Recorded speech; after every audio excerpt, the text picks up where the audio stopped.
أعوذ بالله من الشيطان الرجيم بسم الله الرحمن الرحيم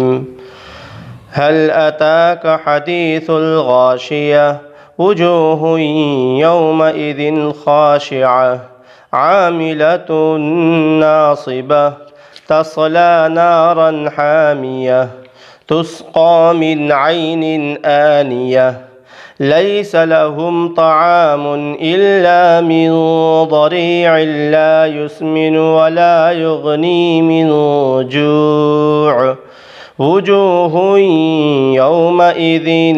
ناعمة لسعيها راضية في جنة عالية لا تسمع فيها لاغية فيها عين جارية فيها سرر مرفوعة وأكواب موضوعة ونمارق مصفوفة وزرابي مبثوثة أفلا ينظرون إلى الإبل كيف خلقت وإلى السماء كيف رفعت وإلى الجبال كيف نصبت وإلى الأرض كيف سطحت فذكر إنما أنت مذكر لست عليهم بمسيطر إلا من تولى وكفر فيعذبه الله العذاب الأكبر إن إلينا إيابهم ثم إن علينا حسابهم صدق اللہ العظیم۔ یہ سورہ غاشیہ ہے اور یہ سورت بھی مکی ہے، اور اس سورت کا مرکزی مضمون بھی قیامت ہی ہے۔ اللہ تعالیٰ اس سورت کے اندر ایک نئے اسلوب میں، نئے انداز میں قیامت کا تذکرہ فرما رہے ہیں۔ اللہ تعالیٰ ارشاد فرماتے ہیں کہ آپ کو چھپا لینے والی کی خبر پہنچی؟ اس دن بہت سے چہرے ذلیل ہوں گے اور محنت کرنے والے تھکے ہوئے ہوں گے۔ دہکتی ہوئی آگ میں وہ جائیں گے اور گرم چشمے کا پانی پلایا جائے گا۔ ان کے لیے زری کانٹے دار درخت کے علاوہ کچھ کھانا نہ ہوگا، جو نہ موٹا کرے گی اور نہ ہی بھوک مٹائے گی۔ اس دن بہت سے چہرے آسودہ ہوں گے، چمکتے ہوئے ہوں گے، خوش ہوں گے، اور وہ اپنی کوششوں پر خوش ہوں گے۔ بلند و بالا جنتوں میں ہوں گے،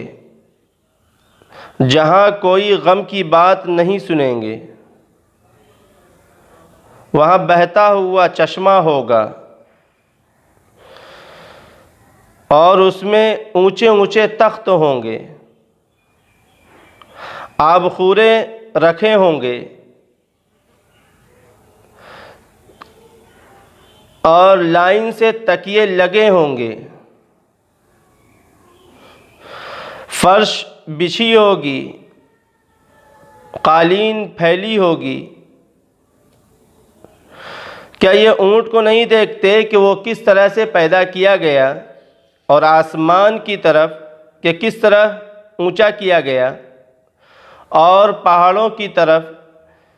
کہ کس طرح اسے گاڑ دیا گیا، اور زمین کی طرف کہ کس طرح پھیلائی گئی ہے۔ آپ نصیحت کر دیا کریں، آپ صرف نصیحت کرنے والے ہیں، آپ ان پر نگہبان نہیں ہیں۔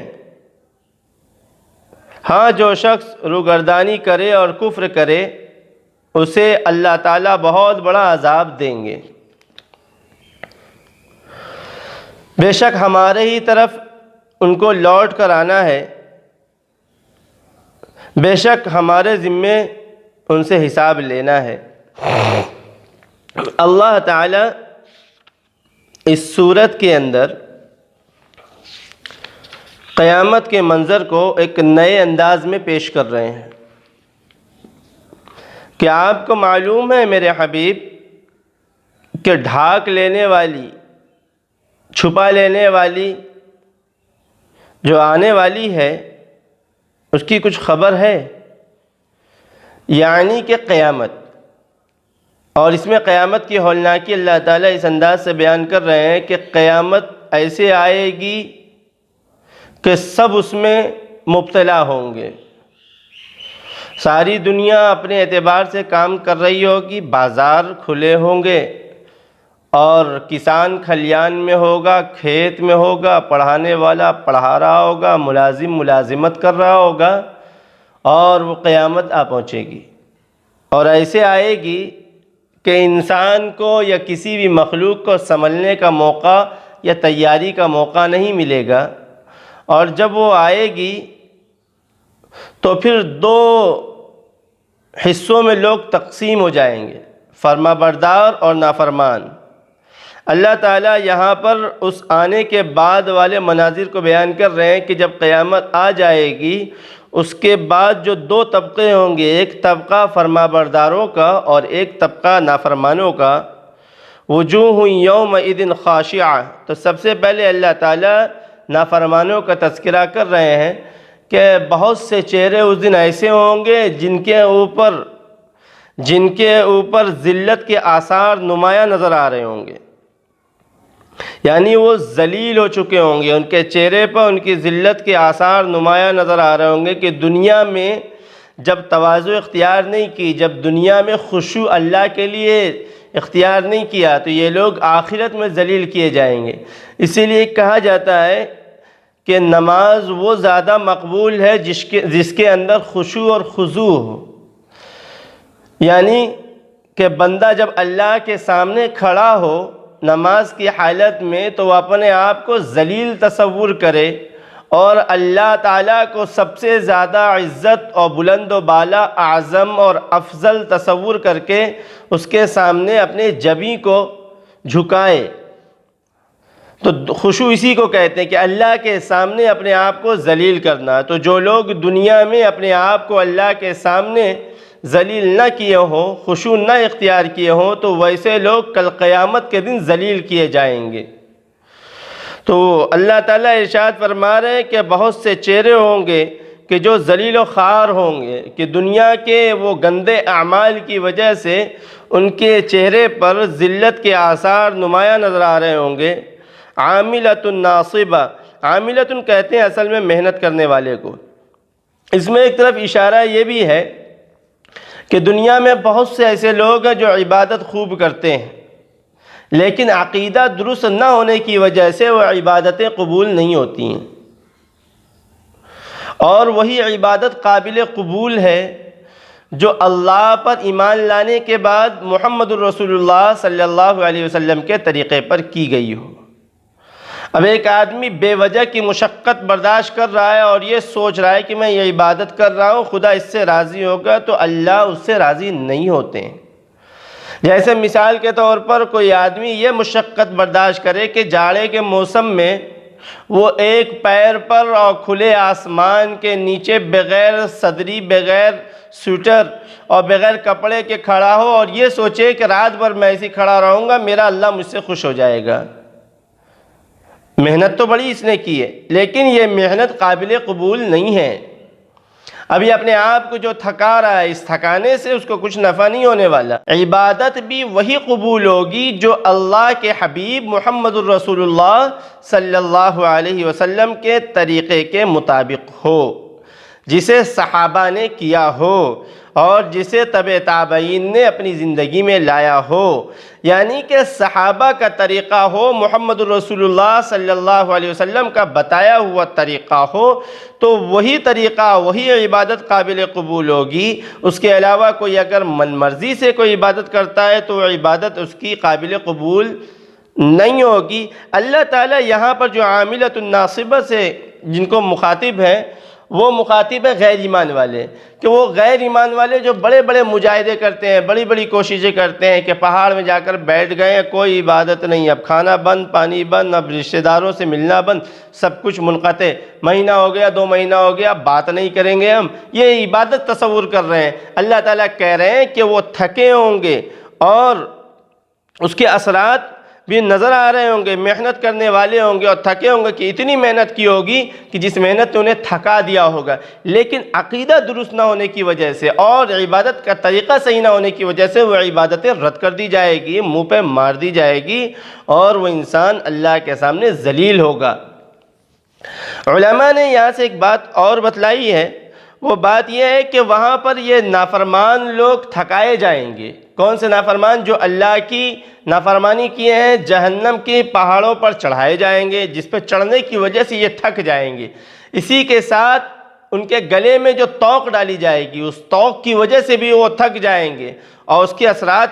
چہرے پر نظر آ رہے ہوں گے۔ پھر جو ان کے اوپر عذاب مبتلا کیا جائے گا، وہ سب دیکھ کر اور وہ سب مناظر برداشت دیکھ کر اور مناظر اور وہ سب مصیبتیں برداشت کر کے چہرہ ان کا افسردہ ہو گیا ہوگا، وہ تھک گئے ہوں گے۔ اللہ تعالیٰ اس طرف بھی اشارہ کر رہے ہیں کہ زنجیروں میں جب وہ جکڑے جائیں گے اور وہ تھکا دیے جائیں گے، اس دن وہ چہرے بڑے مرجھائے ہوئے ہوں گے، وہ سب نافرمان ہوں گے۔ پھر آگے اللہ تعالیٰ ارشاد فرما رہے تَصْلَىٰ نَارًا حَامِيَةً، پھر ان لوگوں کو جہنم میں ڈھکیل دیا جائے گا جو خدا کے نافرمان نے فرما برداری نہیں کی ہے۔ اب انہیں نعمت نہیں ملنے والی ہے، اب ان کو عذاب ملنے والا ہے اور دہکتے ہوئے آگ میں انہیں ڈال دیا جائے گا۔ تُسْقَىٰ مِنْ عَيْنٍ آنِيَةٍ، وہاں پہ گرما گرم کھولتے ہوئے چشمے سے پانی پلایا جائے گا۔ اس سے بات سمجھ میں آتی ہے کہ جس طریقے سے جنت کے اندر جنتیوں کے لیے نعمت والے نہر ہوں گے اور دودھ کی نہر، شہد کی نہر، جو مختلف قسم کی نہریں ہوں گی جو جنتی کو کے مزے کے لیے ہوگی، یہ جو اسی طریقے سے جہنم میں بھی ان لوگوں کے لیے جو جہنمی ہیں ان کے لیے عذاب کے طور پر بھی وہاں پر کچھ چشمے ہوں گے۔ اس میں سے ایک چشمے کا تذکرہ اللہ تعالیٰ یہاں پہ کر رہے ہیں، کہہ رہے ہیں کہ وہاں پہ کھولتا ہوا گرما گرم پانی پلایا جائے گا، اور اللہ کہہ رہے ہیں کہ ان کے لیے سوائے کانٹے دار درخت زریع کے علاوہ کوئی اور کھانا نہیں ہوگا۔ ایک تو یہ کہ جہنم کے اندر ایک تو بھوک اور پیاس کا عذاب ہوگا۔ اب جہنمی چیخے گا، پکارے گا کہ پیاس پیاس پیاس، تو اللہ تعالیٰ پیاس کا انتظام اس کھولتے ہوئے پانی کے چشمے اور پیپ وغیرہ پچھلی آیتوں میں، پچھلی صورتوں میں اس کا تذکرہ آیا ہے، اس کا انتظام کریں گے۔ وہ پانی اتنا خطرناک ہوگا کہ جب انسان جہنمی اسے اپنے منہ کے قریب لائے گا تو اس کا چہرہ اس سے جھلس جائے گا، اس کا منہ جل جائے گا، اور جب پانی کا گھونٹ اتارے گا تو اس کی اتڑیاں کٹ کٹ کے گر جائیں گی، پاخانے کے راستے سے گریں گی۔ پھر وہ ان اتڑیوں کو واپس اللہ تعالیٰ اس کی جگہ پر رکھ دیں گے اور یہی اس کے ساتھ ماجرا بار بار ہوتا رہے گا۔ آگے اللہ ارشاد فرماتے ہیں کہ انہیں زریع یعنی کانٹے دار پھل کھلائے جائیں گے۔ اب وہ کانٹے دار پھل ایسا ہوگا جو گلے میں پھنس جائے گا، اٹک جائے گا، اور اس کی صفات میں سے بتاتے ہیں کہ اس کی خصوصیت یہ ہے زری کی کہ وہ خود گرم ہوتا ہے، تو جب بندہ اس کو پیٹ کے اندر اتارے گا تو پیٹ میں بھی گرمی اور پیٹ میں بھی آگ لگ جائے گا۔ باہر تو جہنم کی آگ ہے ہی، اندر بھی جہنم کی آگ پہنچ جائے گی اور اندر بھی گرمی سے پریشان ہوگا۔ جب یہ آیت سنے تو کفار مکہ مذاق اڑاتے تھے۔ کفار مکہ نے یہ کہا اچھا زری تو ہمارے پرندے کا، ہمارے جانور کھاتے ہیں، ہمارے اونٹ کھاتے ہیں، اس سے تو بڑا فائدہ ہوگا۔ تو اللہ تعالیٰ نے کہا کہ وہ زری اتنا خطرناک ہوگا کہ لا یسمن ولا یغنی من جوع، کہ اس زری کی وجہ سے اور اس غذا کی وجہ سے نہ صحت بننے والی ہے اور نہ ہی بھوک مٹنے والی ہے، بلکہ وہ خود ایک عذاب ہے۔ وجوہ یومئذ ناعمہ، آگے یہاں سے اللہ تعالیٰ اپنے نیک بندوں کا تذکرہ کر رہے ہیں کہ جنہوں نے بات مانی ہے اور اللہ کے حکموں کو پورا کیا ہے، کہ ساری دنیا مذاق اڑا رہی تھی لیکن وہ روزے میں تھے، ساری دنیا مذاق اڑا رہی تھی لیکن روزے کی شدت کو، سختی کو وہ برداشت کر رہے تھے، ساری دنیا مذاق اڑا رہی تھی اور وہ صدقے دے رہے تھے، ساری دنیا کھیل کر رہی تھی اور وہ زکوٰۃ دے رہے تھے، ساری دنیا مذاق اڑا رہی تھی اور وہ سچ کہہ رہے تھے، ساری دنیا نقصان پہنچانے کے در پر تھی لیکن وہ مخلوق کو فائدہ پہنچا رہے تھے۔ ایسے لوگ کے بارے میں اللہ تعالیٰ تذکرہ کر رہے ہیں۔ وجوہ یومئذ ناعمہ، بہت سے چہرے اس دن تر و تازہ آسودہ ہوں گے، لسعیہا راضیہ، اور وہ اپنی کوشش پر، اپنی محنت پر خوش ہوں گے، راضی ہوں گے کہ دنیا کے اندر جو انہوں نے نیک اعمال کیے ہیں، غریبوں کا تعاون کرنا، مسکینوں کا سہارا بننا، یتیموں کا والی بننا، اور جو پریشان حال ہے ان کی پریشانیوں کو دور کرنا، یہ سارے اعمال وہ کیے ہوں گے کہ جھوٹ نہیں بولا، اور اسی طریقے سے ان لوگوں نے دنیا کے اندر کسی کو دھوکہ نہیں دیا، نماز ترک نہیں کی، روزہ نہیں چھوڑا، روزہ رکھا، حج کیا، جو عبادتیں اللہ تعالیٰ نے طے کی ہیں وہ ساری عبادتوں کو ماننے والے تھے، اور ان کوششوں پر جو دنیا میں انہوں نے کوشش کی ہے، اس کوشش پر وہاں پہ جنتی لوگ، بہت سے ایسے چہرے ہیں کہ جو خوش ہوں گے اور مطمئن ہوں گے، لسعیہا راضیہ، وہ اپنی کوششوں پر راضی ہوں گے۔ اللہ تعالیٰ کہہ رہے ہیں کہ فی جنت عالیہ، کہ وہ لوگ ہی بلند و بالا جنتوں میں ہوں گے، کہ جو دنیا میں احکامات خداوندی کی تکمیل کی ہوگی وہی لوگ بلند و بالا جنت میں ہوں گے، جہاں پر کوئی غم والی بات نہیں سنیں گے۔ دنیا میں کتنی بھی نعمت مل جائے اور کتنا بھی آدمی عیش کے ساتھ زندگی گزارے، لیکن اسے کبھی نہ کبھی کوئی غم والی خبر تو ضرور سننے کے لیے ملتی ہے۔ اللہ تعالیٰ یہاں پر ایک بات بیان کر رہے ہیں کہ جب جنت میں جنتی جائے گا تو وہاں پر کوئی غم والی بات سننے نہیں ملے گی، کسی کی موت کی خبر وہاں نہیں آنے والی ہے، وہاں پر کوئی پریشانی کی خبر نہیں آنے والی ہے، وہاں پر باغ کے جل جانے کی خبر نہیں آنے والی ہے، وہاں پر کھیت اجڑ جانے کی خبر نہیں آنے والی ہے، وہاں پر طوفان کی وجہ سے گھر کے گر جانے کی خبر نہیں آنے والی ہے، کوئی ایسی خبر وہاں پہ نہیں پہنچے گی جو دل کو تکلیف پہنچائے گی، وہاں پر کوئی الزام نہیں لگنے والا ہے، وہاں پر کوئی غیبت نہیں کرنے والا ہے۔ اللہ تعالیٰ ارشاد فرما رہے لا تسمع فیہا لاغیہ، کہ وہاں پر کوئی بیہودہ بات، کوئی غم والی بات کان تک نہیں پہنچے گی۔ فیہا عین جاریہ، وہاں بہتا ہوا چشمہ ہوگا، پانی کا چشمہ ہوگا، اور فیہا سرر مرفوعہ، اور اونچے اونچے تخت ہوں گے، اور اونچے اونچے تخت ہوں گے جس پر جنتی بیٹھے ہوں گے اور جنتی مزے لے رہے ہوں گے۔ وَأَكْوَابٌ مَوْضُوعَةٌ، اور آب خور ہوں گے، یعنی کہ پانی کے نہروں کے پاس گلاس رکھے ہوں گے، کٹورے رکھے ہوں گے، جو الگ الگ مزہ اپنے اندر رکھنے والے ہوں گے، آب خورے ہوں گے، اور وہاں پہ گلاس رکھے ہوں گے۔ اللہ تعالیٰ ارشاد فرما رہے وَنَمَارِقُ مَصْفُوفَةٌ، اور تکیے لگے ہوں گے، غالیچے بچھے ہوں گے، وَزَرَابِيُّ مَبْثُوثَةٌ، قالین بچھی پڑی ہوگی، جہاں پر جنتی چاہے گا وہاں پر بیٹھ جائے گا، جہاں پہ جنتی چاہے گا لیٹ جائے گا، جہاں پہ ٹیک لگانا چاہے گا وہاں پہ ٹیک لگا لے گا۔ اللہ تعالیٰ یہ جنتی کو جنت کے اندر یہ سارے لطف دے گا، اور اللہ تعالیٰ اپنے نیک بندوں کو اس طریقے سے جنت میں راضی کرے گا کہ اللہ تعالیٰ ارشاد فرما رہے ہیں کہ افلا ينظرون الى الابل كيف خلقت۔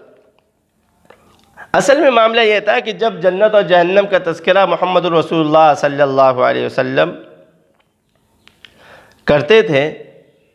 تو عرب کے لوگ کہتے تھے ایسا ہوگا، مذاق اڑاتے تھے اور استہزاء کرتے تھے اور کہتے تھے اعلیٰ سرور متقابلین، کیا بات ہوئی؟ بلند و بالا جو جنت کے اندر نعمتوں کا تذکرہ کیا گیا ہے، اور جو ابھی آیت کے اندر اللہ تعالیٰ نے تذکرہ کیا فیہا سرر مرفوعہ، کہ اونچے اونچے تختے ہوں گے، تو اونچے اونچے تختے ہوں گے، پھر اللہ کے حبیب نے اس تختے کی مسافت بھی بتائی کہ کتنی اونچائی پر ہوں گے، تو وہ لوگ مذاق اڑاتے تھے ایسے اونچے تختے پر کیسے بیٹھیں گے۔ اللہ تعالیٰ یہاں پر عرب والوں کو، کیونکہ قرآن سب سے پہلے جو مخاطب ہوا وہ عرب سے ہوا، تو اب عرب والوں سے اللہ تعالیٰ کہہ رہے ہیں کہ تمہیں ان سب چیزوں پر شک ہے اور تم یقین نہیں کر رہے ہو، تو ایک کام کرو، جہاں پر تم ہو تو اس پر تھوڑا سا غور کر لو۔ افلا ينظرون الى الابل كيف خلقت، کہ اونٹ کو دیکھ لو ہم نے کیسے پیدا کیا ہے، آسمان کو دیکھو کیسے بلند کر دیا، اور پہاڑ کے دیکھو کیسے ہم نے نصب کر دیا، اور زمین کے دیکھو کیسے بچھا دیا۔ اللہ تعالیٰ نے یہاں بھی جو چیز تذکرہ کی ہے، اصل میں عرب جو ہے اپنے اونٹوں کے ساتھ اور اپنے اونٹوں کے ساتھ ہی اکثر رہا کرتے تھے، اور ان کا سب سے بڑا متاع اونٹ ہی تھا، اور یہ زیادہ تر جنگلوں میں رہا کرتے، بیابان میں رہا کرتے، تو ان کی نظر جو سب سے زیادہ پڑتی وہ پہاڑوں پر پڑتی، آسمان پہ پڑتی اور زمین پہ پڑتی اور اونٹ پر ہوتی۔ یہ تو ان کی مکمل ایک زندگی تھی۔ اللہ تعالیٰ اس طرف اشارہ کر رہے ہیں کہ افلا ينظرون الى الابل کیف خلقت، جو اونٹ تمہیں سب سے زیادہ محبوب اور پسند ہے، ذرا اس پہ غور کر لو کہ ہم نے اسے کیسے پیدا کیا ہے۔ اتنا لمبا چوڑا جسم دے دیا اسے، یہ کانٹوں کو بھی کھاتا ہے، اس کا منہ اسے نرم بنا دیتا ہے۔ اس کے پیر کو دیکھو کہ بالو میں چلتا ہے تو پیر اس کے دھستے نہیں ہیں۔ دوسری جو مخلوقات ہیں وہ جب بالو پہ چلتی ہے اس کے پیر دھس جاتے ہیں، لیکن یہ اونٹ دیکھو، یہ اسے ہم نے صحرا کا جہاز بنا دیا ہے۔ اس کے جسم کی بناوٹ پر غور کرو کہ گردن کتنی لمبی بنا دی، اس کے پیر پہ غور کرو کتنا اونچا جانور ہے۔ اگر اس پہ سواری کرنا ہے، تم اس پہ سواری کرتے ہو تو اس پہ سواری کرنے کے لیے تمہیں سیڑھیاں نہیں لگانی پڑتی ہے۔ ہم نے ایسا انتظام کیا ہے کہ اونٹ کے پیر کو 3 حصے میں تقسیم کر دیا ہے اور اس ایک اونٹ کے ایک پیر میں 2 گھٹنے بنا دیے ہیں کہ وہ موڑتا ہے، موڑ کر بیٹھ جاتا ہے، تم آسانی سے اس پہ سوار ہو جاتے ہو۔ پھر اسی اونٹ کو دیکھو کہ ہم نے اسے کتنا نفع بخش بنایا ہے کہ اسی اونٹ سے تم اپنا سودا، اپنا سامان ایک جگہ سے دوسری جگہ لے جاتے ہو، اور اسی اونٹ سے جب ضرورت پڑتی ہے تو دودھ دوتے ہو اور اس سے اپنے پیٹ کو بھرتے ہو، اپنے پیاس کو بھی بجھاتے ہو۔ پھر اسی اونٹ کو دیکھو کہ صحرا میں ہم نے اسے پیدا کیا ہے، صحرا کے لیے بنایا ہے، تو ہفتہ ہفتہ ہو جاتا ہے، دن گزر جاتے ہیں، یہ اسے پانی نہ ملے تو بھی یہ اپنی زندگی کو گزار لیتا ہے۔ یہ میرے اونٹ پر غور کرو کہ ہم نے ایک اونٹ بنایا، کتنی نعمتیں اس کے اندر دے رکھی ہیں اور کس انداز سے اسے بنایا ہے کہ اتنا لمبا چوڑا اونٹ ہے لیکن اس کے منہ میں نکیل ڈال دی جائے، ایک چھوٹا سا بچہ بھی اسے آسانی سے لے کے چلا جاتا ہے اور کوئی سرکشی نہیں ہوتی، اور کیسا فرما بردار اور مطیع ہوتا ہے کہ وہ جہاں لے کے چلا جا رہا ہے وہاں چلا جا رہا ہے۔ اسی طریقے سے اسی اونٹ کو دیکھو کہ ہم نے ایسا اسے بنا دیا ہے کہ رات بھر سفر کرتا ہے۔ تو یہ ایک اونٹ، ایک جانور جس کے ساتھ تم زندگی گزارتے ہو، اسے مختلف صفات سے ہم نے مزین اور آراستہ کیا ہے، اس کے جسم کو بھی عجیب و غریب بنایا ہے۔ جب ہم یہ کر سکتے ہیں تو یہ کام کون سا مشکل ہے؟ پھر اللہ تعالیٰ آگے اور کہہ رہے ہیں کہ دیکھو اس پہاڑ کو، کہ یہ پہاڑ تم دیکھتے ہو، اسے ہم نے گاڑا ہے،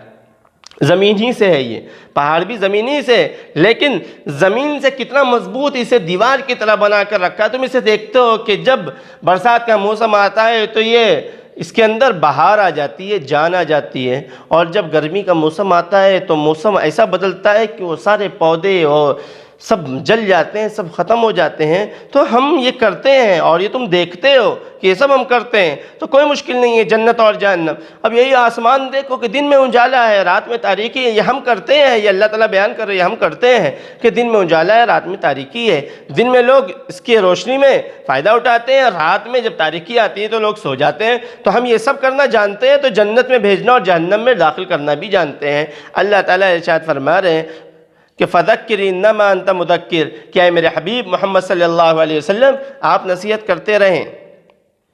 آپ نصیحت کر دیا کریں، اور آپ کا کام صرف نصیحت کرنا ہے اور آپ نصیحت کرنے والے ہیں، اس سے زیادہ آپ کی ذمہ داری نہیں ہے، اس سے زیادہ آپ کی ذمہ داری نہیں ہے۔ لَسْتَ عَلَيْهِمْ بِمُسَيْطِرٍ، آپ ان کے اوپر لَسْتَ عَلَيْهِمْ بِمُسَيْطِرٍ، آپ ان کے اوپر داروغہ، واچمین نہیں بنائے گئے ہیں کہ کسی بھی حال میں ان کو منوانا ہی ہے۔ اللہ تعالیٰ نے یہاں پر محمد رسول اللہ صلی اللہ علیہ وسلم کو دلاسہ دیا ہے کہ اے میرے حبیب، تم اپنے آپ کو ہلاک کیوں کر رہے ہو کہ یہ لوگ آپ کی بات نہیں مان رہے ہیں؟ آپ اتنے پریشان کیوں ہو رہے ہیں؟ اصل میں محمد رسول اللہ صلی اللہ علیہ وسلم کو قوم کی اور امت کی اتنی زیادہ فکر اور غم تھی کہ محمد رسول اللہ صلی اللہ علیہ وسلم رات بھر نہیں سوتے تھے اور پریشان رہتے تھے کہ کیسے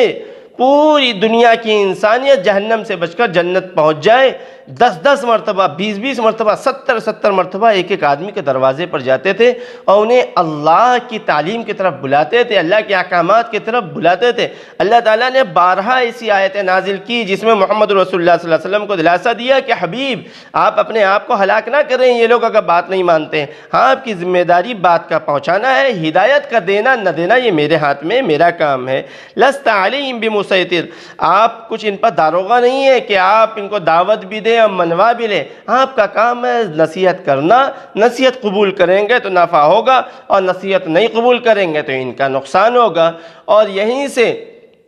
ہم لوگوں کو اور دعوت دینے والوں کو، پوری امت کو ایک نصیحت ہے، اور ایک پیغام ہے، وہ پیغام یہ ہے اللہ تعالیٰ دے رہے ہیں کہ پیغام تمہارے لیے یہ ہے کہ تم بھی دعوت کا کام کرتے رہو، نصیحت کرتے رہو، تم اس چیز کے مکلف نہیں ہو کہ کسی کو ہدایت دو، ہدایت دینے والی ذات اللہ کی ہے۔ اب ہوتا یہ ہے کہ دعوت دینے والا دعوت دیتے دیتے بیٹھ جاتا ہے اور یہ سوچتا ہے اور یہ کہتا ہے کہ لوگ توجہ نہیں دیتے ہیں، لوگ اس کی قدر نہیں کرتے ہیں، لوگ بات کو نہیں سنتے ہیں، کیا فائدہ ہے دعوت دے کر؟ نہیں، ہمارا کام دعوت کا دینا ہے۔ دعوت دینے سے کسی کا نفع ہو یا نہ ہو، داعی کا ضرور نفع ہوتا ہے، دعوت دینے والے کا ضرور فائدہ ہوتا ہے۔ تو ہماری ذمہ داری ہے کہ ہم دعوت دیتے رہیں، کسی پر زبردستی نہ کریں۔ اللہ تعالیٰ چاہیں گے ہدایت دیں گے اور اللہ تعالیٰ چاہیں گے ہدایت نہیں دیں گے، اور جو ہدایت لینے والا ہوگا، جو ہدایت کا طلبگار ہوگا، اللہ اسے ہدایت دے دیں گے، اور جو ہدایت کا طلبگار نہیں ہوگا اللہ تعالیٰ اسے ہدایت نہیں دیں گے۔ تو یہ ہماری بھی ذمہ داری ہے کہ ہم یہ نہ سوچا کریں کہ مخلوق تو اس پہ دھیان ہی نہیں دے رہی ہے، توجہ نہیں دے رہی ہے، ہم اتنا بیان کر رہے ہیں، اتنا سمجھا رہے ہیں، لوگوں کے پاس جا رہے ہیں، ان کے داڑھیوں میں ہاتھ ڈال رہے ہیں، انہیں سمجھا رہے کہ یہ راستہ ہدایت کا ہے، یہ راستہ جنت کا ہے، اور یہ نقصان کا راستہ ہے، یہ ضرر کا راستہ ہے، لیکن لوگ مانتے ہی نہیں ہیں۔ یہ سوچ کے بیٹھ نہیں جانا ہے، اپنا کام کرتے رہنا ہے۔ اللہ ارشاد فرما رہے ہیں، ہاں اے میرے حبیب، جو شخص روگردانی کرے گا، آپ کی بات نہیں مانے گا، تو اس کو ہم عذاب دیں گے۔ فَيُعَذِّبُهُ اللَّهُ الْعَذَابَ الْأَكْبَرَ، تو اللہ بہت بڑا عذاب دینا جانتا ہے کہ میرا حبیب تجھے دعوت دے رہا تھا، میرے داعی تجھ تک دعوت پہنچا رہے تھے، دعوت کو تم نے قبول نہیں کیا، تو یہ میرے پاس ہی لوٹ کر آنے والے، اِنَّ إِلَيْنَا إِيَابَهُمْ، یہ میرے ہی پاس لوٹ کر آنے والے ہیں۔ اس موقع پر ہم ان کا حساب کتاب کر لیں گے، اور یہ لوگ اگر نہیں بات مانے ہوں گے تو اس کا بھی ان کو بدلہ دیا جائے گا، اور یہ لوگ اگر بات کو مانے ہوں گے تو اس کا بھی اس کو بدلہ دیا جائے گا۔ جو نیک ہوں گے انہیں جنت جیسی عظیم نعمت ملے گی، جو نافرمان ہوں گے خدا تعالیٰ ان کے لیے جہنم اور دوزخ میں انتظام کر رکھا ہے، وہاں اللہ تعالیٰ بھیج دیں گے۔ اللہ تعالیٰ ہم سب کو قرآن کی صحیح فہم، صحیح سمجھ نصیب فرمائے، قرآن پہ 100% عمل کرنے والا بنائے۔